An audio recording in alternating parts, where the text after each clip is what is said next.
Tulos na binawian in buhay ang 18 anyos sa si Arabella Cuenca kan Tagkawayan, Quezon City matapos na maligis din pampasaherong bus sa Andaya Highway, Barangay Agrupacion, Ragay, Camarines Sur, alas 6:20 kasubanggi. Sa investigasyon kan Ragay Municipal Police Station, backgrade kan 20 anyos sa si Januel Matias, residente kan Barangay San Rafael, Parang Banwaan ang biktima. Gikan Ragay, pauli na kuta sa saindang apartment sinda Matias sa Cuenca sa Sipokot, Camarines Sur. Alagad huli kan lubak sa tinampo, natumbaan piglulunod ang motorsiklo kan biktima na nagresulta sa iya pagkakahulog asin pagkakaligis man sa iya kan kasunodan na bus na pigmamaneho kan 55 anyos na si Aurelio Cantor kan Gawa, Camarines Sur.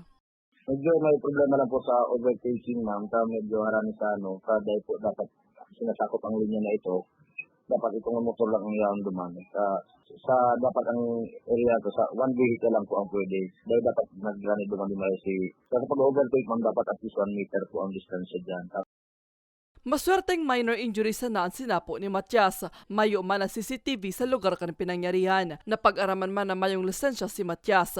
Magkaklase subuot sinda Matias sa Cuenca asin parehong first year criminology student sa Sipokot.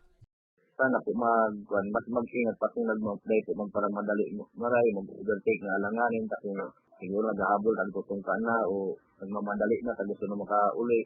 Tapos sa mga man pong lisensya, may mag-pilit na magkuyan.